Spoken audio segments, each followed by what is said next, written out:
बिस्मिल्लाहिर्रहमानिर्रहीम अस्सलाम वालेकुम स्टूडेंट्स। हम बीएसएन फिफ्थ सेमेस्टर की सब्जेक्ट टीएलपी पढ़ रहे हैं। टीएलपी का जो फर्स्ट वीडियो लेक्चर था उसमें मैंने आप लोगों को इसकी कोर्स ग्रेड समझा दी थी। आज का हमारा जो वीडियो लेक्चर है इसमें हम यूनिट 1 स्टार्ट लेंगे जो कि reflective writing and critical thinking पे है। इस वीडियो लेक्चर में हम इसका पार्ट 1 डिस्कस करेंगे। तो स्टूडेंट्स, वीडियो लेक्चर को स्टार्ट करने से पहले आप लोगों से छोटी सी रिक्वेस्ट है कि अगर आप हमारे channel lectures bye Musharraf Azhar में नए हैं तो चैनल को सब्सक्राइब करें, बेल आइकन को प्रेस करें ताकि आने वाली न्यू वीडियो लेक्चर्स की नोटिफिकेशन आप लोगों को मिल सके और इस वीडियो लेक्चर को लाइक ज़रूर करें। तो स्टूडेंट्स, जो फर्स्ट यूनिट है reflective writing and critical thinking, इसमें हम डिफरेंट ऑब्जेक्टिव्स डिस्कस करेंगे, जिसमें से जो फर्स्ट ऑब्जेक्टिव है उसमें हम थिंकिंग प्रोसेस को डिस्कस करेंगे और जो रिफ्लेक्टिव ऑब्जर्वेशन की प्रोसेस है कि किस तरीके से हम रिफ्लेक्टिव ऑब्जर्वेशन करते हैं तो वो हम पढ़ेंगे। हम थिंकिंग के टाइप्स को लिस्ट करेंगे और फिर एक दूसरे से उनको कंपेयर करेंगे, बताएंगे कि थिंकिंग के टाइप्स कितने हैं और उन टाइप्स को फिर एक दूसरे से कंपेयर करके कि किस तरीके से वो एक दूसरे से डिफरेंट हैं। क्रिटिकल थिंकिंग हम डिस्कस करेंगे, क्रिटिकल थिंकिंग के कंपोनेंट्स हम डिस्कस करेंगे, रिफ्लेक्शन को हम डिफ़ाइन करेंगे, रिफ्लेक्शन के टाइप्स और उस प्रोसेस को हम पढ़ेंगे। क्रिटिकल थिंकिंग रिफ्लेक्टिव प्रोसेस में किस तरीके से मौजूद होती हैं उसको हम एनालाइज करेंगे, उसके रोल को एनालाइज करेंगे और जो जर्नल राइटिंग होती है उसको हम एक्सप्लेन करेंगे कि प्रोसेस ऑफ जर्नल राइटिंग क्या होती हैं। तो स्टूडेंट्स, फर्स्ट वन है कि ह्यूमन ब्रेन थिंकिंग प्रोसेस यानी थिंकिंग प्रोसेस। तो स्टूडेंट्स, थिंकिंग प्रोसेस की जब हम टर्मिनोलॉजी सुनते हैं थिंकिंग प्रोसेस तो आप लोगों के जहन में मुख्तलिफ़ किस्म के बातें आ रही होंगी। तो थिंकिंग क्या चीज़ है?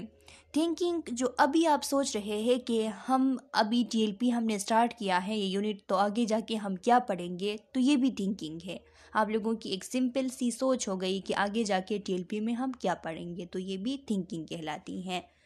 थिंकिंग को हम कॉग्निशन भी कहते हैं, यानी एक ऐसी एबिलिटी जिसके थ्रू हम मुख्तलिफ़ किस्म के इंफॉर्मेशन को प्रोसेस करते हैं, उन इंफॉर्मेशन को होल्ड करते हैं, उन इंफॉर्मेशन के लिए हम अटेंटिव होते हैं, हम उन इंफॉर्मेशन को स्टोर करते हैं और हमारे जितने भी मेमोरीज़ होते हैं उनको हम इस कॉग्निशन के, इस थिंकिंग के प्रोसेस के थ्रू रिट्राइव करते हैं। जब भी हमारे काम आते हैं, हमारे कोई मेमोरीज़, कोई ऐसा सिचुएशन आ जाता है कि जिसमें हमने बहुत 5-6 महीने पहले जो बात कोई सीखी होती है तो वो उसकी हमें ज़रूरत होती है, तो उस टाइम हम अपने थिंकिंग के थ्रू, यही थिंकिंग जिसको हम कॉग्निशन भी कहते हैं, तो इसके थ्रू हम उस 6 महीने पहले की जो मेमोरी होती है उसको रिट्राइव करते हैं। और इन सब चीज़ों के थ्रू कि मैंने कहा कि हम इंफॉर्मेशन को प्रोसेस करते हैं, थिंकिंग के थ्रू हम उस इंफॉर्मेशन को होल्ड करते हैं, उसके लिए अटेंटिव बनते हैं और अपने जितने भी मेमोरीज़ हैं उनको स्टोर भी करते हैं और जब भी हमें उनकी ज़रूरत होती है तो उनको हम रिट्राइव भी करते हैं। तो ये जो ओवरऑल प्रोसेस होती है, इसके बाद हम कोई अप्रोप्रिएट रिस्पॉन्स दे पाते हैं, हम कोई अप्रोप्रिएट एक्शन कर पाते हैं। तो इसका मतलब ये है कि हमारे जितने भी एक्शंस हैं, हम डेली लाइफ में, डेली रूटीन में जितने रिस्पॉन्सेस शो करते हैं, जितने रिएक्शन शो करते हैं, जितने हम एक्शंस करते हैं, तो ये सब किसके बेसिस पे होते हैं? हमारे थिंकिंग के बेसिस पे होते हैं। हम जो भी कोई काम करते हैं तो उससे पहले हम उसके लिए थिंकिंग ज़रूर करते हैं। थिंकिंग के लिए भी कहा जाता है कि ये एक लोगों की एक ऐसी एबिलिटी है जिसके थ्रू लोग, जो दूसरे लोग होते हैं उनको भी समझ पाते हैं, यानी जो दूसरे लोग, जो हमारे एनवायरनमेंट में जितने भी लोग से, हमारे फैमिली से लेकर हमारे फ्रेंड्स वगैरह से लेकर जितने भी लोगों से हमारा इंटरेक्शन होता है, तो उन लोगों को समझने के लिए भी हमें थिंकिंग प्रोसेस की ज़रूरत होती है और ख़ुद को उनके सामने एक्सप्रेस करने के लिए भी, पूरी दुनिया के सामने ख़ुद को एक्सप्रेस करने के लिए भी हमें थिंकिंग प्रोसेस की ज़रूरत होती है। तो ये इंसान की एक ऐसी एबिलिटी होती है जिस एबिलिटी के थ्रू वो दूसरे लोगों को भी समझता है और ख़ुद को भी उनके सामने एक्सप्रेस करता है।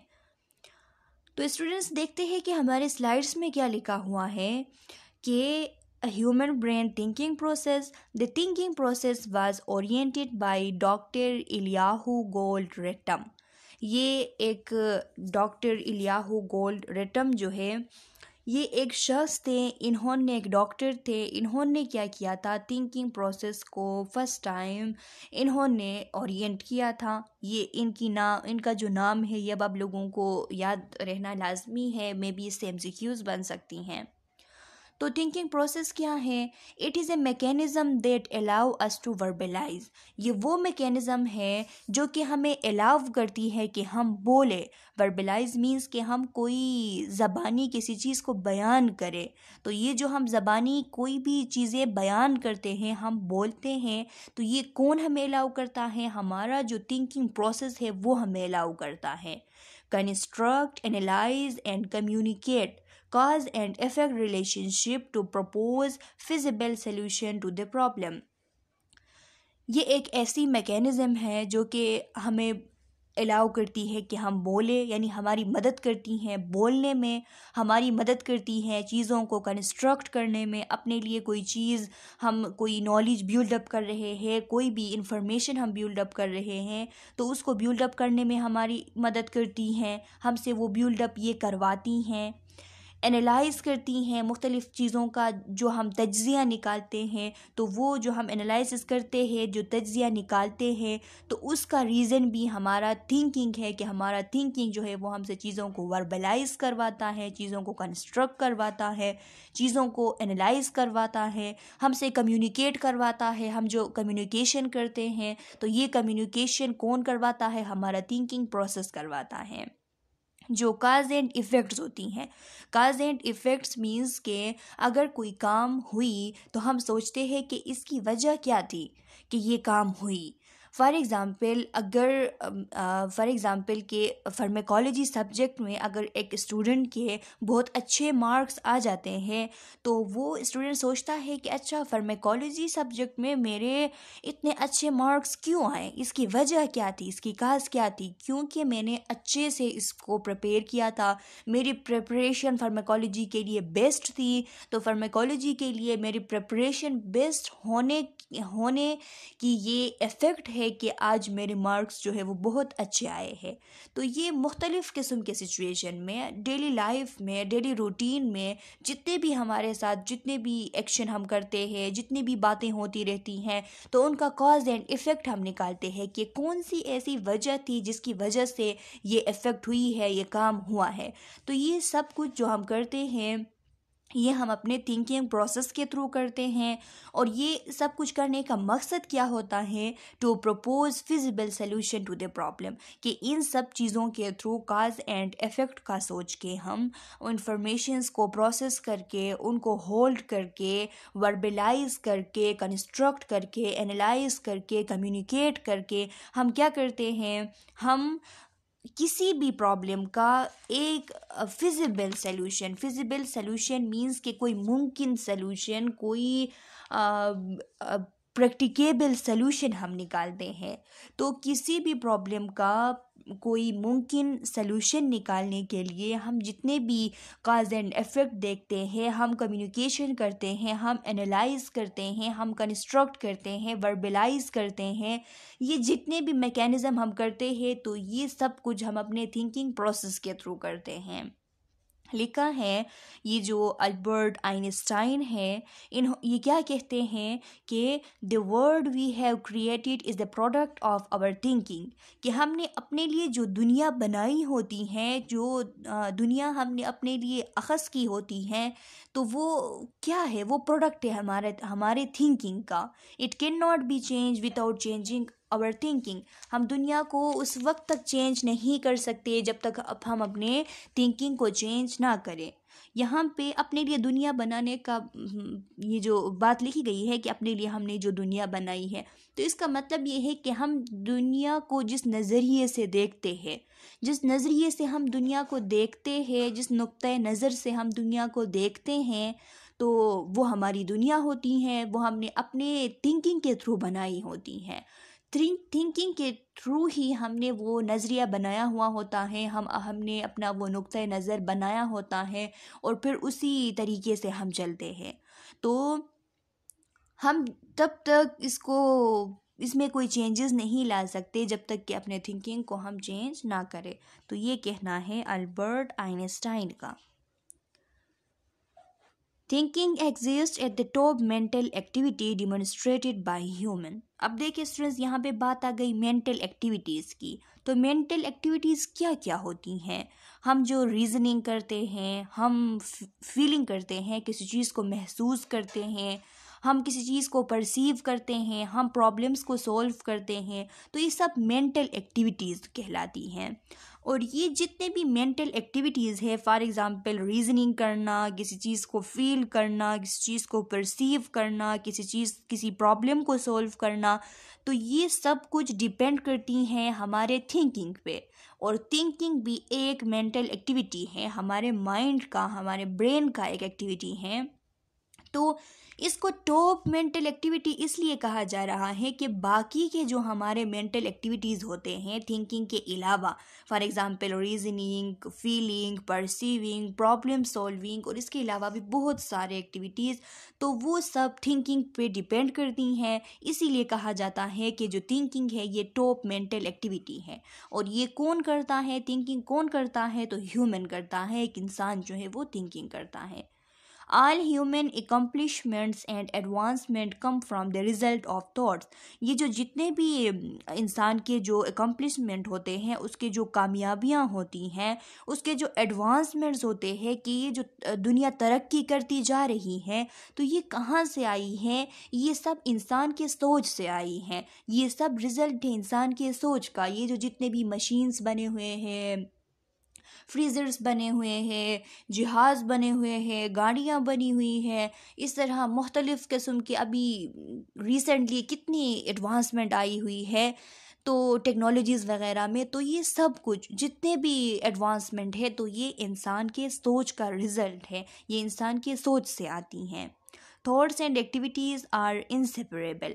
अब जो हमारे थॉट्स और एक्टिविटीज़ हैं, हमारे सोच और हमारे काम हैं, तो ये इंसेपरेबल है। इंसेपरेबल का मतलब है कि ये अनेबल टू सेपरेटेड, ये एक दूसरे से अलग नहीं हो सकती। हम जो सोचते हैं तो फिर वो करते हैं, जो हमारी सोच होती हैं उसके मुताबिक हम काम करते हैं, उसके मुताबिक हमारी एक्टिविटीज़ होती हैं। तो इसीलिए कह रहा है कि जो हमारी सोच और हमारी एक्टिविटीज़ होते हैं तो वो इंसेपरेबल हैं, उनको हम सेपरेटली ट्रीट नहीं कर सकते, इनको हम एक दूसरे से सेपरेट नहीं कर सकते। All human normally perceive an action in his mind before undertaking an activity। जितने भी लोग होते हैं, जितने भी इंसान हैं, तो वो सब जो भी काम करते हैं तो उस काम को करने से पहले उनके माइंड में वो काम ज़रूर आती हैं।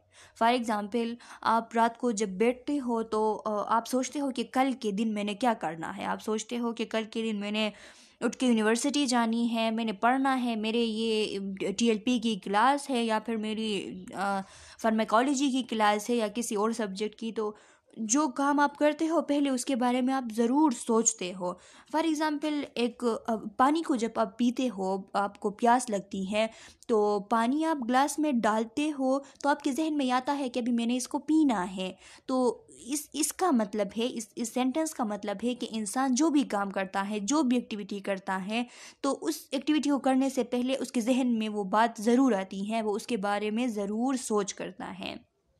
तो इसीलिए कह रहा है कि थॉट्स और एक्टिविटीज़ जो है वो इनसेपरेबल है, एक दूसरे से अलग नहीं किए जा सकते। Cognition refers to thought process. और ये जो कॉग्निशन है, कॉग्निशन का लफ्ज़ जो हम यूज़ करते हैं, ये हम थॉट प्रोसेस के लिए यूज़ करते हैं। थिंकिंग को हम कॉग्निशन भी कहते हैं। कॉग्निशन एक जो लैटिन ज़बान है उसका एक वर्ड है। इसका मतलब है गेट टू नो या फिर लर्न अबाउट, यानी किसी चीज़ के बारे में कोई चीज़ जानना या किसी चीज़ के बारे में लर्न करना। तो किसी चीज़ को जानने के लिए, किसी चीज़ के बारे में लर्न करने के लिए हमें थिंकिंग की ज़रूरत होती है। तो इसीलिए कह रहा है कि थिंकिंग को हम कॉग्निशन भी कह सकते हैं। अच्छा स्टूडेंट्स, टाइप्स ऑफ थिंकिंग। अब जो थिंकिंग है इसके बहुत सारे टाइप्स हैं, जिनमें से कुछ आप लोगों के स्लाइड्स में दिए गए हैं। It can be divide into several opposing categories. बहुत सारे ऐसे अपोजिंग कैटेगरीज़ है जिनमें थिंकिंग के टाइप जो है वो कैटेगराइज किए गए हैं। फर्स्ट वन है concrete thinking versus abstract thinking, second one है convergent thinking versus divergent thinking, creative thinking versus analytical thinking, और फोर्थ वन है सिक्वेंशियल और linear thinking versus holistic thinking. तो इनको हम एक एक करके डिटेल से डिस्कस करेंगे। अच्छा स्टूडेंट्स, फर्स्ट वन है creative thinking versus abstract thinking. तो यहाँ पे क्रिएटिव थिंकिंग और एब्स्ट्रैक्ट थिंकिंग ये कौन कौन सी थिंकिंग होती हैं? तो स्टूडेंट्स क्रिएटिव लफ्ज़ सॉरी स्टूडेंट्स ये कंक्रीट है, क्रिएटिव नहीं है, कंक्रीट है। Concrete thinking versus abstract thinking. तो कंक्रीट लफ्ज़ सुन के ही आप लोगों को ये महसूस हो रहा होगा कि मीन्स इसमें कोई लॉजिकली चीज़ हो रही है। लॉजिकली मीन्स कि चीज़ों को देख के जो चीज़ आपके सामने है उसके बारे में जब आप सोचते हो तो ये कंक्रीट थिंकिंग कहलाती है। और जो चीज़ आपके सामने नहीं है, आपके सामने जो चीज़ें हैं उससे बियॉन्ड जाके, जो चीज़ें आपके सामने प्रेजेंट नहीं है उनसे बियॉन्ड जाके जब डीप लेवल पे आप थिंकिंग करते हो तो उसको कहा जाता है एब्स्ट्रैक्ट थिंकिंग। लिखा है concrete thinking refer to the thinking on the surface are visible allowing an individual to observe and understand, whereas abstract thinking require much more analysis and goes deeper। कि कंक्रीट थिंकिंग हम उस thinking को कहते हैं कि जिसमें हम surface thinking करते हैं, सरफेसली हम किसी चीज़ को किसी चीज़ के बारे में सोचते हैं। जो चीज़ हमें विजिबल है उसमें हम उन चीज़ों के बारे में सोचते हैं। और एक इंडिविजुअल जो है वो किसी चीज़ को फॉर एग्ज़ाम्पल ऑब्ज़र्व करके उसके बारे में अंडरस्टैंड करता है। किसी चीज़ को देख के, उसको ऑब्ज़र्व करके, जो चीज़ उसको विजिबल है बस उसको ऑब्ज़र्व किया और सरफेसली, उसके बहुत ज़्यादा डीप नहीं जाता, उसके सरफेसली उसके बारे में जानने की कोशिश करता है, तो उस थिंकिंग को कहते हैं कंक्रीट थिंकिंग। लेकिन whereas abstract thinking require much more analysis. Abstract thinking के लिए क्या ज़रूरी होती है कि वो ज़्यादा इसका तज्जिया लेने की कोशिश करता है, उसको एनालाइज करने की कोशिश करता है, एंड गोज़ डीपर, और डीप जाता है, डीप जाके इसके बारे में अंडरस्टैंड करने की कोशिश करता है। Concrete thinking will only consider the literal meaning, while abstract thinking goes deeper than the facts to consider multiple or hidden meaning। जो concrete thinking है वो सिर्फ जो उसका लफ्ज़ी मानी होता है, फॉर एग्ज़ाम्पल कोई वर्ड आ गई तो उसकी जो बिल्कुल लफ्ज़ी मानी होती है, लिटरल मीनिंग उसकी होती है, तो कंक्रीट थिंकर सिर्फ उस लफ्ज़ी मानी को देखता है, उसको अंडरस्टैंड करता है। लेकिन जो एब्स्ट्रैक्ट थिंकिंग होती है, जो एब्स्ट्रैक्ट थिंकर्स होते हैं वो गोज़ डीपर, वो डीप जाते हैं, वो मुख्तलिफ़ किस्म के फैक्ट्स निकालते हैं और उस लफ्ज़ के, उस टर्मिनोलॉजी के, फॉर एग्ज़ाम्पल उसके मल्टीपल मीनिंग्स और उसके जो हिडन मीनिंग्स होते हैं उनको भी बाहर निकाल के, उनको भी एक्सप्लोर करके उस चीज़ को समझने की कोशिश करते हैं। तो उनको कहा जाता है एब्स्ट्रैक्ट थिंकर्स, जो डीप जाते हैं, जो मल्टीपल मीनिंग और जो हिडन मीनिंग्स पे जाते हैं। और कंक्रीट थिंकर्स उनको कहा जाता है जो कोई अगर लफ्ज़ आ गई तो उसके लिटरल मीनिंग को देखते हैं और सरफेसली उसको समझने की कोशिश करते हैं। Concrete thinking refers to the process of comprehending and applying factual knowledge। Concrete thinking में क्या करते हैं हम, किसी एक ऐसी प्रोसेस है अंडरस्टैंड करने की, comprehend means understanding, अंडरस्टैंड करने की एक ऐसी प्रोसेस है concrete thinking जिसमें factual knowledge को अप्लाई किया जाता है। जो कोई भी किसी भी चीज़ से रिलेटेड जो फैक्चुअल नॉलेज होती है, फैक्चुअल नॉलेज उसको कहा जाता है कि जो हकीकतन एक बात होती है, बस उसको देखते हैं और फिर उसके बारे में किसी हद तक भी डीप नहीं जाते हैं। तो ऐसे प्रोसेस को, ऐसे थिंकर्स को हम कहते हैं concrete thinkers. Abstract thinking goes beyond all the visible and present thing and to find underlying purpose।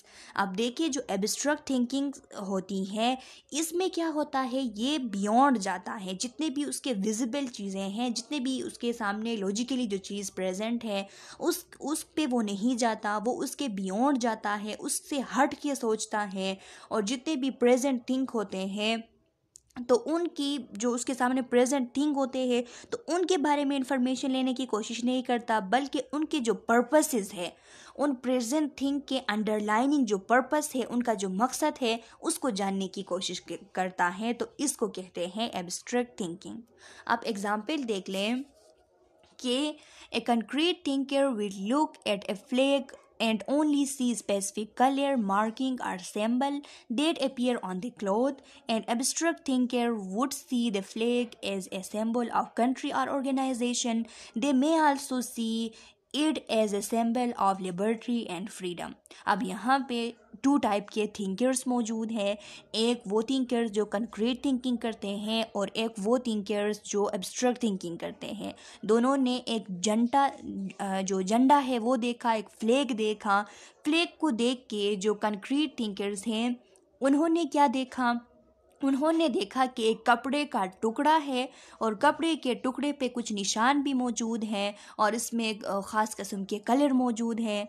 और जो एब्स्ट्रैक्ट थिंकर्स हैं उन्होंने इस फ्लैग को देख के उन्होंने ये सोच किया, उन्होंने ये देखा कि ये किसी तंजीम की या किसी मुल्क की निशानी है और इसमें जो मार्किंग्स प्रेजेंट थे उन्होंने उन मार्किंग्स का मतलब लिया कि ये आज़ादी की, ये फ्रीडम की, लिबर्टी की निशानी है। तो अब आप लोग खुद समझ गए होंगे कि इनमें फ़र्क क्या है कि जो कंक्रीट थिंकर्स होते हैं उनको जो चीज़ नज़र आती है तो वो नज़र आने वाली चीज़ को बस सरफेसली देखते हैं, लेकिन जो एब्स्ट्रैक्ट थिंकर्स होते हैं उनको अगर कोई प्रेजेंट चीज़ दिखाई देती है, उनके सामने कोई चीज़ आती है तो वो उसके पर्पस के बारे में जानने की कोशिश करते हैं कि अगर वो फ्लैग नज़र आ गई तो उस फ्लैग के बनने का मकसद क्या है, वो किस कंट्री का है और उसमें जो निशान है उन निशान का मतलब क्या है। वो गोज़ डीपर यानी डीपर जाके सोचता है। तो स्टूडेंट्स यहाँ पे लिबर्टी और फ्रीडम, लिबर्टी एंड फ्रीडम कह रहा है, तो इसमें आप लोग कंफ्यूज होंगे कि अच्छा ये तो लिबर्टी भी आज़ादी को कहते हैं और फ्रीडम भी, तो ये एक दूसरे के लिए इंटरचेंजेबली यूज़ होने वाले वर्ड्स हैं। अगर आप इनमें डिफरेंस करना चाहे तो इस तरह डिफरेंस कर सकते हैं कि फ्रीडम जो है वो एक बंदे की वो एबिलिटी होती है कि वो जो चाहता है वो कर सकता है और उसमें जितना पावर है किसी चीज़ को करने की कि वो जो चाहता है, जो उसकी सोच है, वो अपने सोच के मुताबिक कुछ कर सकता है। उसको बिल्कुल उस चीज़ को करने में कोई जो है वो यानी उसमें इतना पावर है कि वो उसको कर सके, तो इसको कहते हैं फ्रीडम। और लिबर्टी का मतलब है कि उसके सामने कोई रिस्ट्रिक्शन नहीं है, यानी एक बंदा है उसके सामने कोई भी किसी किस्म की भी रुकावट नहीं है, तो इसको कहते हैं लिबर्टी। और अगर एक बंदा अपने ख्वाहिश के मुताबिक काम कर सकता है तो इसको कहते हैं फ्रीडम। दोनों का उर्दू में मीनिंग आज़ादी है और दोनों एक दूसरे के लिए इंटरचेंजेबल वर्ड्स है। अब जो दूसरा टाइप है थिंकिंग का वो है convergent thinking versus divergent thinking. अब कन्वर्जेंट थिंकिंग क्या है और डाइवर्जेंट थिंकिंग क्या है?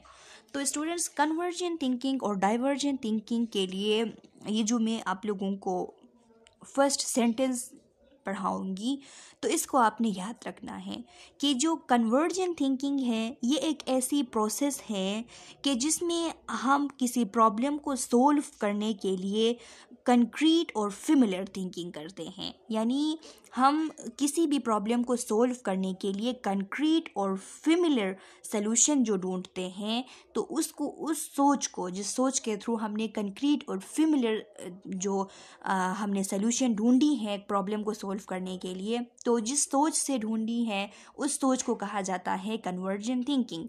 यानी कन्वर्जेंट थिंकर्स जो होते हैं ये बेस्ट पॉसिबल वे तलाश करते हैं किसी प्रॉब्लम को सोल्व करने के लिए, बेस्ट पॉसिबल वे तलाश करते हैं किसी प्रॉब्लम को सोल्व करने के लिए।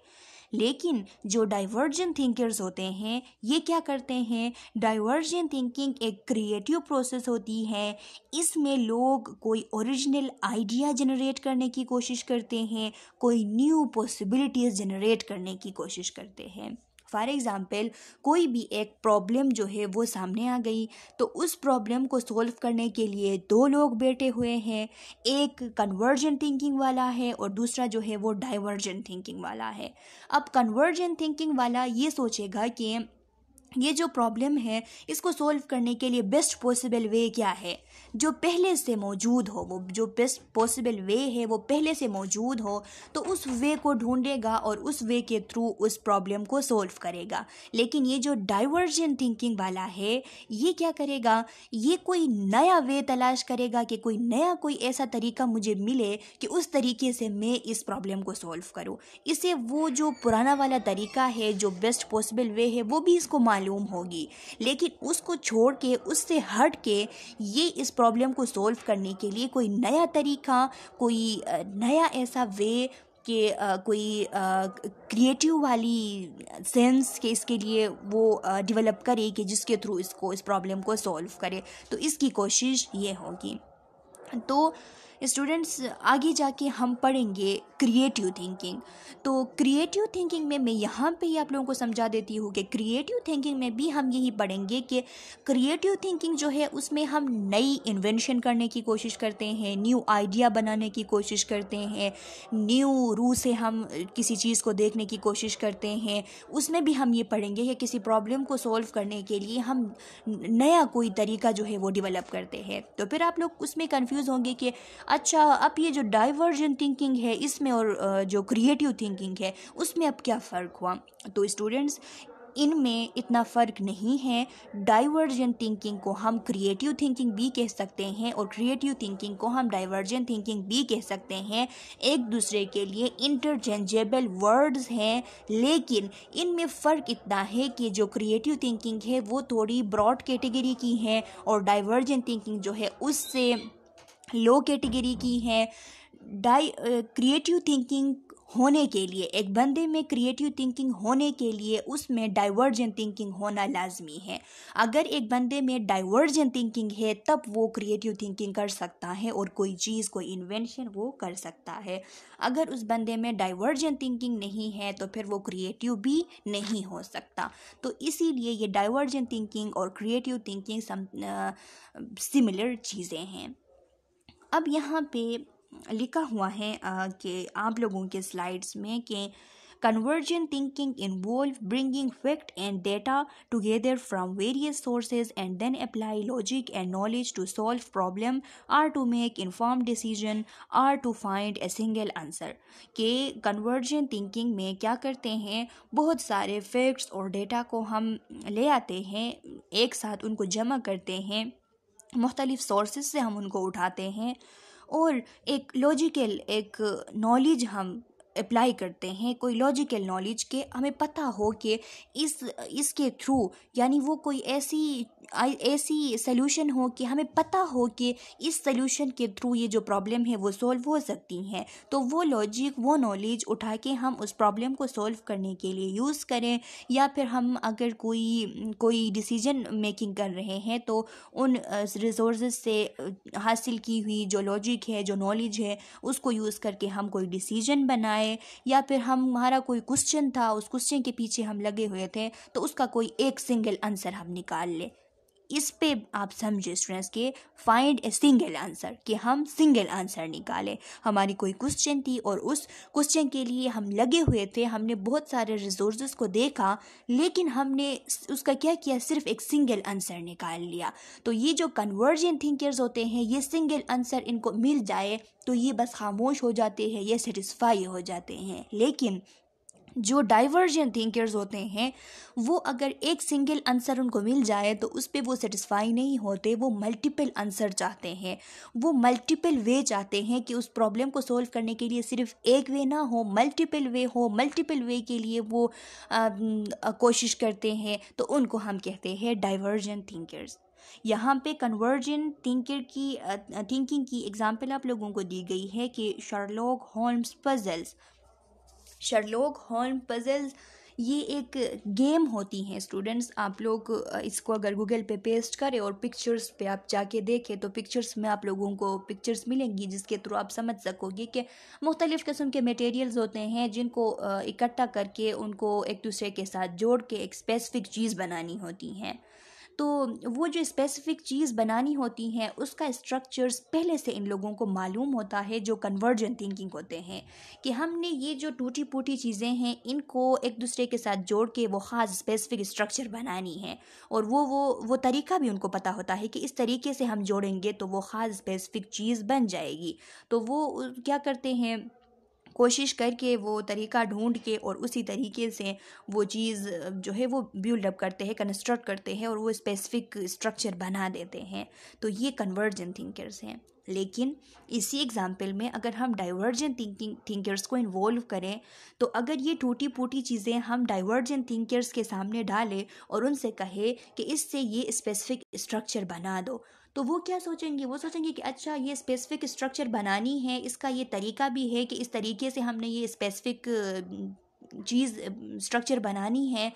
लेकिन क्यों ना हम ऐसा करें कि ये जो टूटी फूटी चीज़ें हैं इनको जोड़ के कोई और स्ट्रक्चर जोड़े, वो जो स्पेसिफिक स्ट्रक्चर था उससे हट के कोई और स्पेसिफिक स्ट्रक्चर बनाएं, या हम ऐसा करें कि उस स्पेसिफिक स्ट्रक्चर को बनाने के लिए ये जो ख़ास तरीका है उसको छोड़ के कोई और तरीका अप्लाई करे, मुख्तलिफ पॉसिबिलिटीज़ बनाए कि उनके थ्रू हम वो स्ट्रक्चर जोड़ सकें। इस ख़ास स्पेसिफिक वे को छोड़ के कोई और मुख्तलिफ किस्म के वे अप्लाई करें और स्ट्रक्चर को जोड़ सके। तो डाइवर्जेंट थिंकर्स इस तरीके से सोचते हैं। अच्छा स्टूडेंट्स, यहाँ पे आप लोगों को एक पिक्चर दी गई है, इसके थ्रू आप लोगों को समझाया गया है। इसका मतलब ये है कि जो कन्वर्जेंट थिंकर्स है उनको कोई आंसर चाहिए थी, कोई क्वेश्चन था उनको कोई क्वेश्चन के लिए, कोई प्रॉब्लम को सॉल्व करने के लिए एक सलूशन चाहिए थी।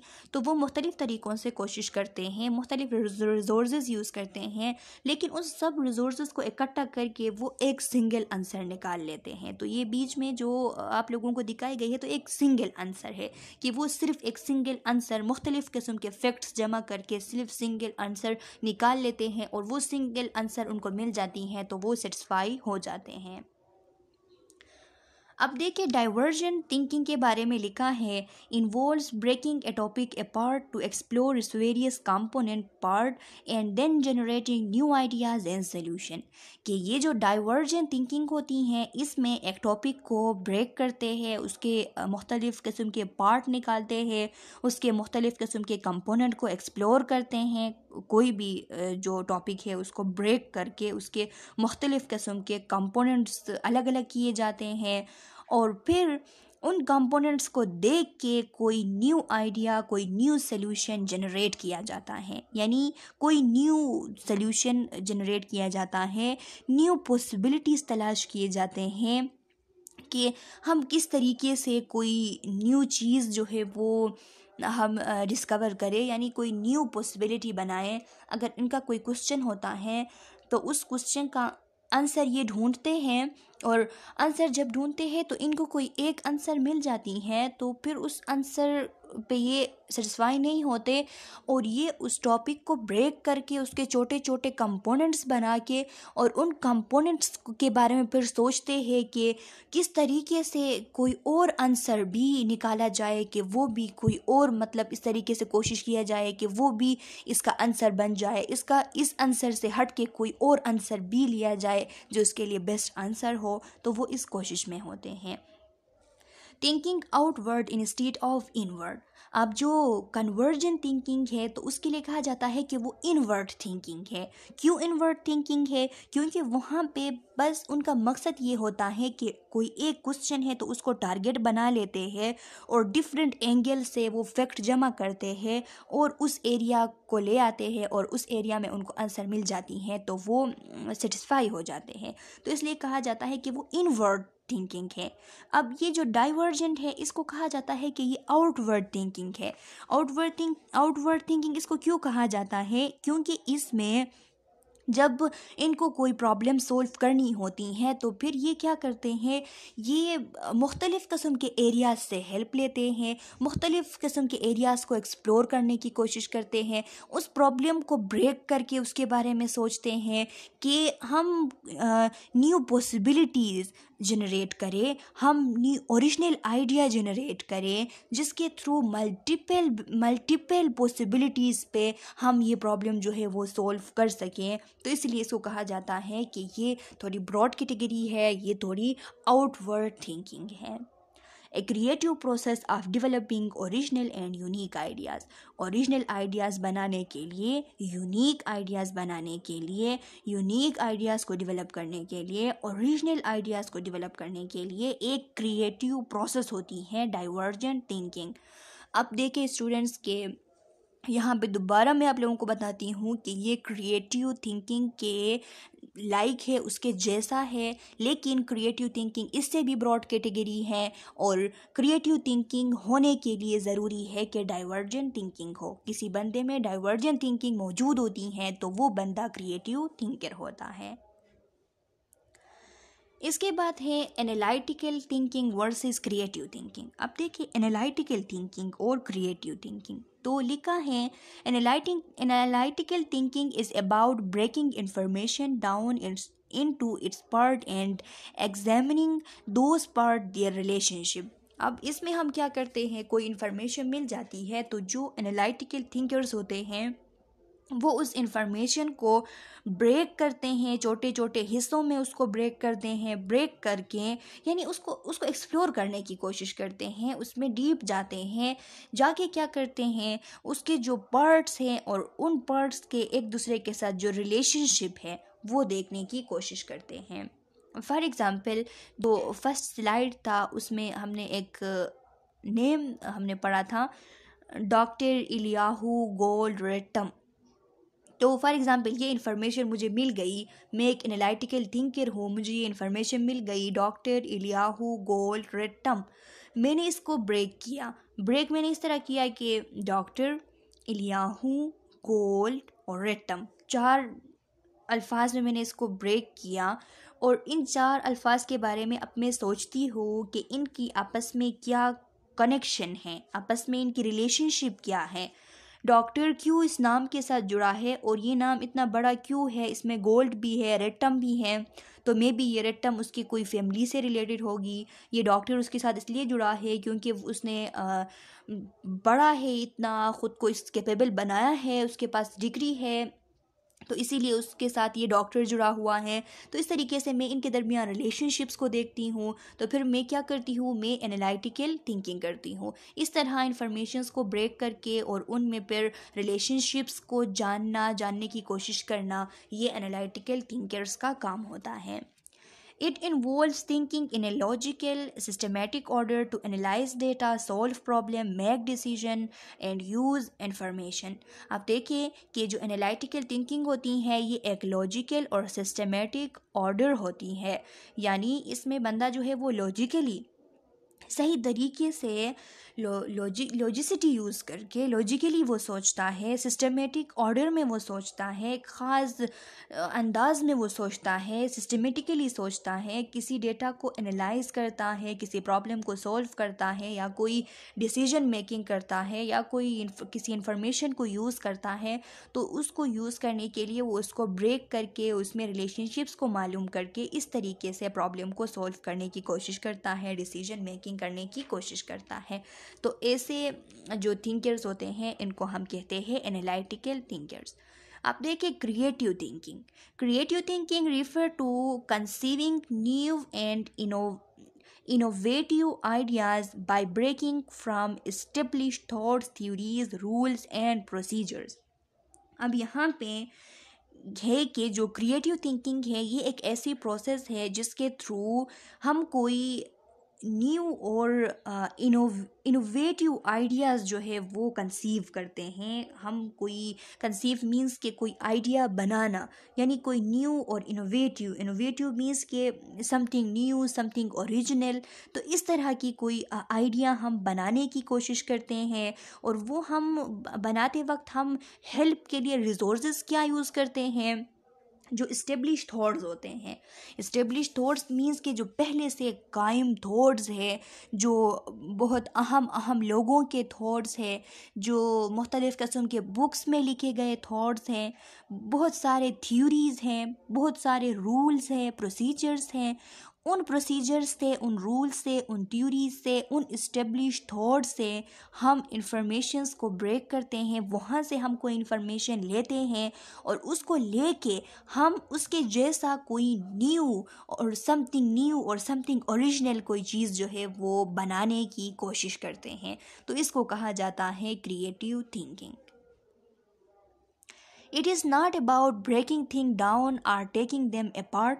ये जो क्रिएटिव थिंकिंग होती है इसमें हम चीज़ों को तोड़ते नहीं हैं या चीज़ों के दरमियान रिलेशनशिप को नहीं देखते हैं, उनको एक दूसरे से अलग नहीं करते हैं जिस तरह हम एनालिटिकल में करते हैं, बल्कि इसमें क्या करते हैं, but rather putting things together in new and imaginative ways। हम चीज़ों को एक दूसरे के साथ जोड़ते हैं, हम ब्रेक नहीं करते बल्कि चीज़ों को एक दूसरे के साथ जोड़ते हैं। और जोड़ते किस तरीके से है, किसी नए तरीके से उनको जोड़ते हैं, किसी इमेजिनेटिव तरीके से उनको जोड़ते हैं। इमेजिनेटिव का मतलब क्या है कि यानी कोई इमेजिनेटिव, कोई ऐसी इंटरेस्टिंग आइडियाज़, कोई ऐसी इंटरेस्टिंग वेज, कोई इंटरेस्टिंग तरीका के जो एक मिसाल बने। तो इस तरह हमारी कोशिश होती है कि हम कोई ऐसा आइडिया, कोई ऐसा तरीका अपनाएं जो कि एक मिसाल बने, जिसकी एक इमेज हो। तो इस तरीके से हम चीज़ों को एक दूसरे के साथ जोड़ते हैं। अब एनालिटिकल थिंकिंग और क्रिएटिव थिंकिंग में फ़र्क ये है कि एनालिटिकल थिंकिंग में अगर कोई इन्फॉर्मेशन मिल जाती है तो इस इन्फॉर्मेशन को हम छोटे छोटे हिस्सों में ब्रेक करके उनके दरमियान रिलेशनशिप को देखते हैं और फिर रिलेशनशिप को देख के उनके बारे में हम कुछ समझते हैं, किसी प्रॉब्लम को सॉल्व करते हैं, कोई डिसीजन हम बना पाते हैं। लेकिन क्रिएटिव थिंकिंग में हमें जब कोई इन्फॉर्मेशन मिल जाती है तो उस इन्फॉर्मेशन से रिलेटेड हम थ्योरीज देखते हैं, थॉट्स, इस्टेब्लिश थॉट्स देखते हैं, रूल्स देखते हैं, प्रोसीजर्स देखते हैं और वो सब चीज़ें एक दूसरे के साथ जोड़ के कोई नया और कोई इमेजिनेटिव तरीका हम तलाश करते हैं कि जिसके थ्रू हम कोई प्रॉब्लम को सॉल्व कर सके, कोई डिसीजन बना सके। तो ये क्रिएटिव थिंकिंग के लिए ज़रूरी है कि डाइवर्जेंट थिंकिंग हो। जो लोग डाइवर्जेंट थिंकर्स होते हैं वो फिर क्रिएटिव थिंकर्स बन पाते हैं। एग्जाम्पल में लिखा है, an analytical thinkers may look at a bicycle to determine how it work और what is wrong with it. A creative thinker may look at the same bicycle and think a new way to make it faster or new way to use it। कि एक analytical thinker अगर एक bicycle को देखता है तो वो ये जानने की कोशिश करता है कि ये बाईसाइकिल किस तरीके से काम करता है, इसमें कौन कौन सी ऐसी चीज़ें लगी हुई हैं जिनके थ्रू ये काम कर रही हैं, या फिर इसके साथ क्या चीज़ जो है वो गलत हुई है, इसमें ख़राबी क्या आई है। तो ये देखते हैं एनालिटिकल थिंकर्स। लेकिन उसी बाईसाइकिल को अगर एक क्रिएटिव थिंकर देखता है तो वो ये सोचता है कि कौन सा ऐसा नया तरीका इस्तेमाल किया जाए कि जिस तरीके से ये बाईसाइकिल इससे भी मज़ीद तेज़ बने, मज़ीद तेज़ चले, या कौन सा ऐसा नया तरीका इस्तेमाल किया जाए जो कि बेहतर तरीका हो इसको चलाने के लिए। तो इसी तरह क्रिएटिव थिंकर्स की सोच होती है। अच्छा स्टूडेंट्स, अब है sequential thinking versus holistic thinking. Sequential लफ्ज़ से ही आप लोग समझ गए होंगे कि स्टेप वाइज। सिक्वेंशियल थिंकिंग में जो भी प्रॉब्लम सॉल्व करते हैं, जो भी डिसीजन मेकिंग करते हैं, जो भी कोई नया चीज़ बनाते हैं, जो भी हम करते हैं, तो उसमें स्टेप वाइज हम जाते हैं, सीक्वेंस के थ्रू जाते हैं। लेकिन होलिस्टिक थिंकिंग में हमारी सोच ये होती है कि तरीका जो भी हो, स्टेप्स फॉलो हो या ना हो, लेकिन वो चीज़ जो बन रही है वो कैसी बन रही है, जो बनेगी वो किस तरह बनेगी, और जो बनेगी वो बहुत अच्छा बनेगी या नहीं बनेगी। ये चीज़ हम होलिस्टिक थिंकिंग में थिंक करते हैं। Sequential thinking is a processing information in orderly prescribed manner। यानी सिक्वेंशियल थिंकिंग में हम किसी इंफॉर्मेशन को इस तरीके से प्रोसेस करते हैं कि उसके लिए हमें पहले से कोई ऑर्डर्ड, कोई प्रिस्क्राइब मैनर दिया गया होता है और उस प्रिस्क्राइब मैनर में ऑर्डरली हम स्टेप को फॉलो करके आगे जाते हैं। It involves a step-by-step progression where the first step need to be completed before the second step occur। इसमें एक बंदा जो है वो स्टेप बाय स्टेप आगे जाता है, स्टेप बाय स्टेप वो प्रोग्रेस करता है। इसमें सेकंड स्टेप को स्टार्ट करने के लिए ज़रूरी है कि जो फर्स्ट स्टेप है वो पूरा हो, लेकिन होलिस्टिक थिंकिंग में फर्स्ट स्टेप पूरा हो या ना हो, लेकिन सेकंड स्टेप जो है वो ज़रूर पूरा होना है। उसमें इस तरह की सोच होती है। तो ये जो होलिस्टिक थिंकिंग है ये थोड़ी ब्रॉड कैटेगरी है, और जो सिक्वेंशियल है वो थोड़ी लो कैटेगरी है। कि होलिस्टिक थिंकर वाले ये सोचते हैं कि चाहे ये जो फर्स्ट स्टेप है ये हो या ना हो, लेकिन सेकेंड स्टेप ज़रूर होना है और उस चीज़ को पूरा ज़रूर होना है। लेकिन जो सिक्वेंशियल थिंकर्स होते हैं ये स्टेप बाय स्टेप आगे जाते हैं। ये सोचते हैं कि सेकेंड स्टेप को होने के लिए पहले फर्स्ट स्टेप का पूरा होना ज़रूरी है। If A is equal to B and B is equal to C, then A is equal to C। ये सिक्वेंशियल थिंकर्स क्या कहते हैं कि अगर A बराबर होता है B का और B बराबर होता है C का, तो इसका मतलब ये है कि ये A बराबर होता था B का, अब B अगर C के बराबर है तो इसका मतलब है कि A भी C के बराबर है। तो ये सिक्वेंशियल थिंकर्स की सोच होती हैं। लेकिन इसके लिए होलिस्टिक थिंकर्स किस तरह सोच करते हैं? होलिस्टिक थिंकर्स सोच करते हैं कि ये बी सी के बराबर हो या नहीं, लेकिन ये ए जो है ये सी के बराबर होना चाहिए। वो इस तरह सोच करते हैं, यानी वो स्टेप्स को नहीं देखते, वो रिजल्ट को देखते हैं। Holistic thinking means seeing the big picture and recognize the interconnectedness of various components that forms larger system। यानी अब यहाँ पे सिक्वेंशियल थिंकर्स को देख ले कि सिक्वेंशियल थिंकर्स ने क्या किया था, स्टेप को फॉलो करके A is equal to C कहा था। लेकिन अब ये होलिस्टिक थिंकर्स अगर A is equal to C को देखेंगे तो ये क्या कहेंगे कि A इज़ इक्वल टू अगर C है तो इसमें ज़रूर कोई जो है वो इंटरकनेक्टेडनेस होगी। इसमें पहले इस तरह हुआ होगा कि वो B जो है वो C के बराबर हुआ होगा, तो फिर जाके A जो है वो C के बराबर है। यानी वो ब्रॉड कैटेगरी को देखते हैं।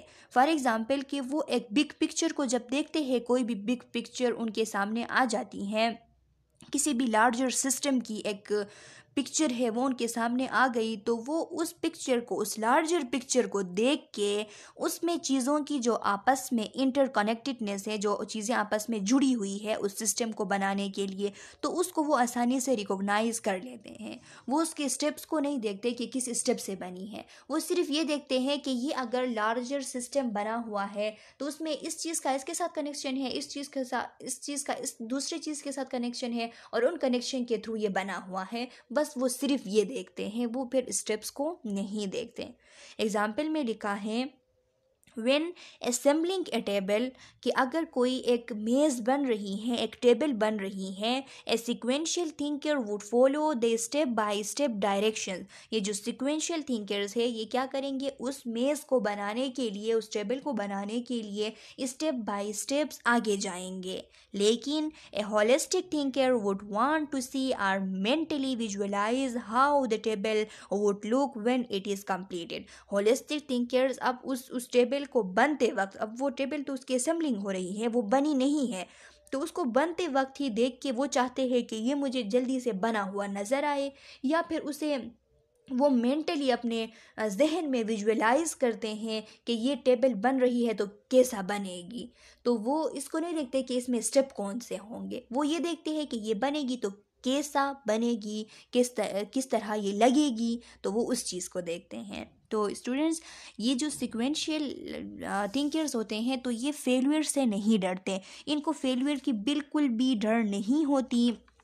ये स्टूडेंट्स, ये होलिस्टिक थिंकर्स जो होते हैं इनको फेलियर का डर नहीं होता।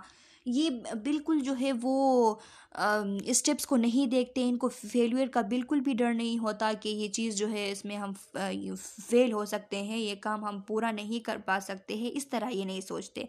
लेकिन जो सिक्वेंशियल जो थिंकर्स होते हैं तो वो फेलियर से बहुत ज़्यादा डरते हैं।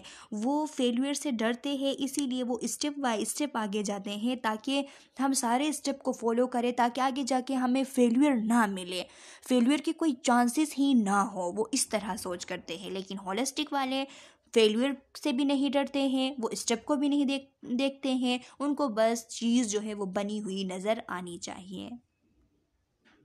अच्छा स्टूडेंट्स, अब देखिए क्रिटिकल थिंकिंग है। तो क्रिटिकल थिंकिंग किसे कहा जाता है? ये जो लफ्ज़ क्रिटिकल थिंकिंग है ये एक ग्रीक लफ्ज़ से निकला हुआ है, क्रिटिकोस से। क्रिटिकोस का मतलब है कि एबल टू जज और डिसर्न, यानी कि किसी चीज़ को जज करना, इस काबिल होना कि किसी चीज़ को जज कर सके, यानी इस काबिल होना कि कोई सिचुएशन है तो उसको सॉल्व करने के लिए कोई सही माने में कोई प्रॉब्लम, कोई सलूशन जो है वो निकाल सकें। यानी जो गुड क्रिटिकल थिंकर्स होते हैं या गुड क्रिटिकल थिंकिंग होती हैं, तो इसका मतलब ये होता है कि वो रिलिएबल जजमेंट करते हैं, और उनकी जो रिलिएबल जजमेंट होती हैं वो रिलिएबल इंफॉर्मेशन के बेसिस पे होते हैं। उनको रिलिएबल इंफॉर्मेशंस पता होती है और उस रिलिएबल इंफॉर्मेशन के बेसिस पे वो रिलिएबल जजमेंट करते हैं, और उस रिलिएबल जजमेंट के बेसिस पे वो रिलिएबल सलूशन निकाल पाते हैं। तो ये क्रिटिकल थिंकर्स की खुसूसियत होती हैं। डिफिनीशन में लिखा हुआ है, a careful and goal directed thinking that is used to assess a complicated situation, identifying actual and potential problems and make decision about action plan। यानी क्रिटिकल थिंकिंग एक केयरफुल और गोल डायरेक्टेड थिंकिंग है कि बंदा इसमें बहुत ज़्यादा केयरफुल होता है और उसके सामने कोई गोल होती है और उस गोल को डायरेक्ट करके वो सोच करता है, और सोच किस लिए करता है, कोई कॉम्प्लिकेटेड सिचुएशन है उस तक एसेस करने के लिए, कोई एक्चुअल या पोटेंशियल प्रॉब्लम है, एक्चुअल मीन्स के अभी होने वाली, अभी एक प्रॉब्लम जो है वो बन चुकी है, सब प्रॉब्लम सामने आ गई है तो उसको एक्चुअल प्रॉब्लम कहते हैं, और अगर प्रॉब्लम आने वाली है तो उसको पोटेंशियल प्रॉब्लम कहते हैं। तो पोटेंशियल प्रॉब्लम को भी आइडेंटिफाई करने के लिए और एक्चुअल प्रॉब्लम को भी आइडेंटिफाई करने के लिए क्रिटिकल थिंकिंग की जाती है, या फिर कोई एक्शन प्लान बनाने के लिए जब डिसीजन करते हैं तो उस डिसीजन को बनाते वक्त, डिसीजन लेते वक्त भी क्रिटिकल थिंकिंग की जाती है। Critical thinking is considered a fundamental cognitive process for knowledge development and utilization। Critical thinking को कंसीडर किया जाता है कि ये एक बुनियादी cognitive process है। cognitive process मीन्स कि हमारे माइंड की एक बुनियादी प्रोसेस है, हमारे थिंकिंग की एक बुनियादी प्रोसेस है कि जिसके थ्रू हम अपने लिए नॉलेज को डेवलप कर सकते हैं और फिर उस नॉलेज को यूज़ भी कर सकते हैं। And it is applicable to problem solving and decision making in any context, whether it is social, clinical, ethical, managerial और पॉलिटिकल। और फिर उस नॉलेज को जो हमने डेवलप किया है क्रिटिकल थिंकिंग के थ्रू, उसको हम यूज़ करते हैं मुख्तलिफ़ सिचुएशन में प्रॉब्लम्स को सॉल्व करने के लिए और डिसीजन मेकिंग करने के लिए, चाहे वो सिचुएशन, वो प्रॉब्लम सोशली कोई प्रॉब्लम हो, क्लिनिकली हॉस्पिटल्स में कोई प्रॉब्लम हो, इथिकल कोई प्रॉब्लम हो, मैनेजरल कोई प्रॉब्लम हो, यानी कोई बिजनेस में, कोई ऑर्गेनाइजेशन में कोई प्रॉब्लम हो, या कोई सियासी प्रॉब्लम हो। तो उन सबको हल करने के लिए, उन सबको सॉल्व करने के लिए क्रिटिकल थिंकिंग की हमें ज़रूरत होती है। क्रिटिकल थिंकिंग के थ्रू जो नॉलेज हमने पाई हुई है उसकी ज़रूरत होती है। की कंपोनेंट्स ऑफ क्रिटिकल थिंकिंग के कुछ कंपोनेंट्स है जो कि बहुत इंपॉर्टेंट कंपोनेंट्स है। अगर इन कंपोनेंट्स में कोई एक भी मिस होता है तो फिर क्रिटिकल थिंकिंग इतनी रिलायबल नहीं होती जितनी की होनी चाहिए। फर्स्ट वन है, the process of thinking is as significant as the outcome. अगर प्रोसेस ऑफ थिंकिंग जितना ज़्यादा सिग्निफिकेंट होगा, जितना वो अच्छा होगा, उतना उसका आउटकम भी अच्छा होगा। Be attuned to your own belief, values, prejudice as well as your personal experience। इसमें किसी और के बिलीव्स पे, वैल्यूज़ पे डिपेंड नहीं करना चाहिए। क्रिटिकल थिंकिंग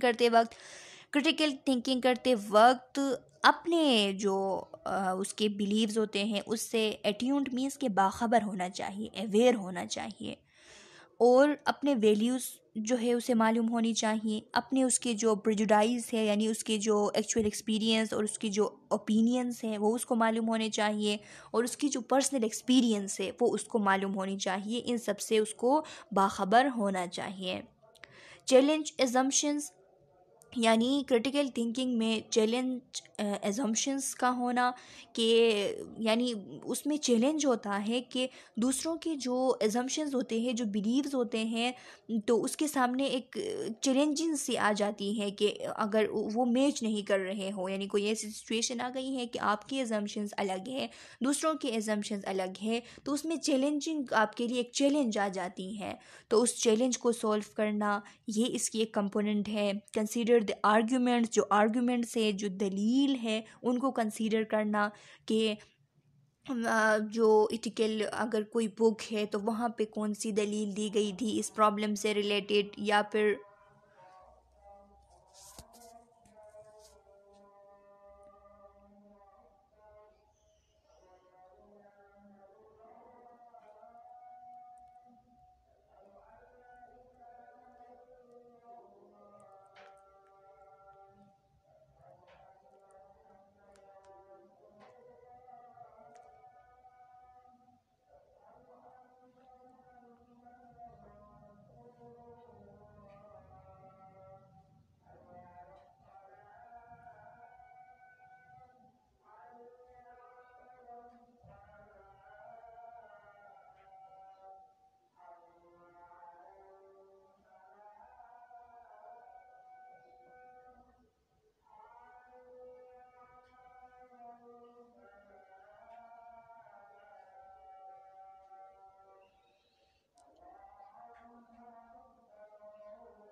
कंसीडर अल्टरनेटिव्स के मुख्तलिफ़ किस्म के अल्टरनेटिव्स भी हो सकते हैं। कोई प्रॉब्लम है तो उस प्रॉब्लम को सॉल्व करने के लिए कोई एक ही वो नहीं हो सकता, वे नहीं हो सकता, मुख्तलिफ़ किस्म के डिफरेंट पॉसिबल वे हो सकते हैं। तो उन सबको कंसीडर करना, और कंसीडर करने के बाद उसमें से जो सबसे बेस्ट है उसको अप्लाई करना, ये इसकी एक कंपोनेंट है। कंसीडर द कॉन्टेक्स्ट, उस सिचुएशन को समझना कि सिचुएशन क्या है, तो सिचुएशन को कंसीडर करना भी इसका एक कंपोनेंट है कि जो सिचुएशन है उसको कंसीडर करके और उस सिचुएशन से अफेक्ट होने वाले लोगों को कंसीडर करके और इफ़ेक्ट को कंसीडर करके कि इफ़ेक्ट कितना होता है, तो ये सब भी इसके कंपोनेंट में आती हैं। Know the sources of information, इसको जो क्रिटिकल थिंकर है उसको सोर्सेज ऑफ इंफॉर्मेशन का पता हो कि कहाँ कहाँ से मैं इंफॉर्मेशन उठा सकती हूँ। Assume A posture of reflective scepticism, उसने क्या करना है, उसने एक पोस्चर उसने एज्यूम करना है रिफ्लेक्टिव स्केप्टिसिज्म का। अब स्ट्रेस यहाँ पे स्केप्टिसिज्म किसे कहते हैं, जो शकूक व शुबहात होते हैं, जो डाउट होते हैं, उनको स्केप्टिसिज्म कहा जाता है।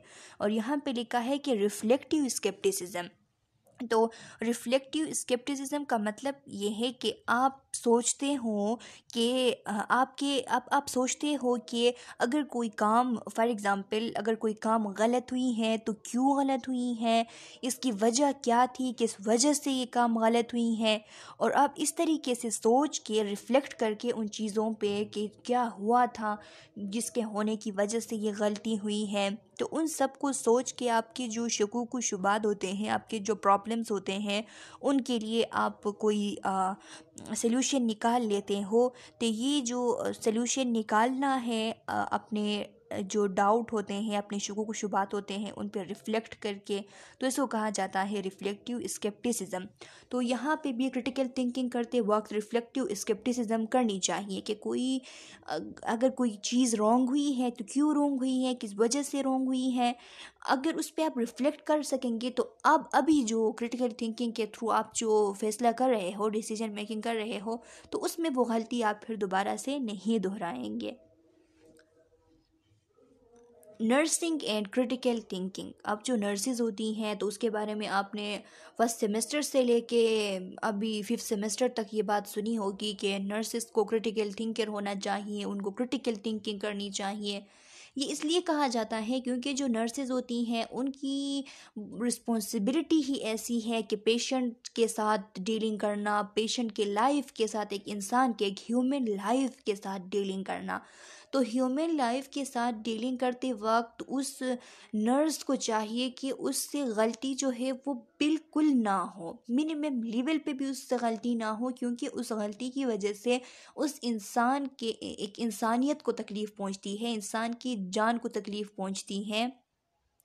तो इसीलिए उनको क्रिटिकल थिंकर होना चाहिए, क्रिटिकली थिंकिंग करना चाहिए, ताकि उनसे गलतियां जो है वो कम से कम, यानी गलतियां उनसे हो ही ना। तो इसीलिए उनको क्रिटिकल थिंकर होने की ज़रूरत होती है, उनको मस्ट होना चाहिए होता है। The ability of critical thinking increase as the work years increase. आप यानी एक नर्स की जब वर्क ईयर इंक्रीज़ होती जाती हैं तो उसकी जो एबिलिटी है क्रिटिकल थिंकिंग की वो भी इंक्रीज़ होती जाती हैं। अभी आप लोगों की भी जैसे ही सेमेस्टर आगे चले जाते हैं और इससे आगे जब आप लोग हॉस्पिटल पे जाके काम करेंगे तो इनके साथ साथ आपकी क्रिटिकल थिंकिंग की एबिलिटी भी इंक्रीज़ होती जाएगी। And the critical thinking skill can be improve during nursing education. और यही अभी जो आप नर्सिंग एजुकेशन हासिल कर रहे हो तो इस नर्सिंग एजुकेशन के दौरान आप लोगों की जो क्रिटिकल थिंकिंग स्किल्स है वो इम्प्रूव होते जाते हैं। Be rapid and dynamic change in healthcare system, nurses in providing optimal patient care, problem solving, ethical decision making, determine priorities, and trained in clinical decision making and critical thinking skills you need to use. यानी be rapid and dynamic change in health care system. Health care system में तेज़ी से कोई change लाने के लिए, तेज़ी से कोई जो है डायनेमिकली कोई नया उसमें चेंजेस लाने के लिए, ऑप्टिमल केयर प्रोवाइड करने के लिए, प्रॉब्लम को सॉल्व करने के लिए, इथिकल डिसीजन बनाने के लिए, प्रायोरिटीज़ को डिटरमिन करने के लिए, एक क्लिनिकल डिसीजन बनाते वक्त उसमें मुख्तलिफ़ किस्म के ट्रेंड्स को फॉलो करने के लिए, और इन सब चीज़ों को करने के लिए आपने क्रिटिकल थिंकिंग स्किल्स जो है वो आपको चाहिए होती हैं, और आपने क्रिटिकल थिंकिंग स्किल्स जो है वो यूज़ करनी होती हैं एज ए नर्स। अच्छा स्टूडेंट्स, तो आज के इस वीडियो लेक्चर के लिए इतना काफ़ी है। हमने थिंकिंग प्रोसेस के जितने भी थिंकिंग के टाइप्स हैं वो पढ़ लिए, क्रिटिकल थिंकिंग हमने डिस्कस किया, और क्रिटिकल थिंकिंग के कंपोनेंट्स और नर्सिंग और क्रिटिकल थिंकिंग भी हमने डिस्कस किया। नेक्स्ट वीडियो लेक्चर में हम रिफ्लेक्शन से आगे पढ़ेंगे। मैं उम्मीद करती हूँ कि आप लोगों को ये लेक्चर अच्छे से समझ आ गई होगी। फिर भी अगर कोई क्वेश्चन है तो कमेंट सेक्शन में आप अपना क्वेश्चन पूछ सकते हैं। स्लाइड्स के बारे में आप लोगों की बहुत ज़्यादा कंसर्न होती हैं, तो ये जो स्लाइड्स हैं ये ओल्ड स्लाइड्स हैं, ये 2020 में बने हुए हैं। सर इमरान वहीद के स्लाइड्स हैं। तो इस साल भी वो ये जो अभी रिसेंटली जो 5th सेमेस्टर हैं तो उनको भी इमरान वहीद सर पढ़ा रहे हैं। तो यही जो उनके पुराने नोट्स हैं वो उन्होंने उनको पढ़ाना स्टार्ट किया है, और ये यूनिट वो पढ़ा चुके हैं। तो इसीलिए हम भी यही नोट्स पढ़ेंगे, क्योंकि इस 5th सेमेस्टर के लिए यही नोट्स जो है वो यूज़ किए जाएंगे। तो स्टूडेंट्स, नेक्स्ट वीडियो लेक्चर तक अल्लाह हाफिज़।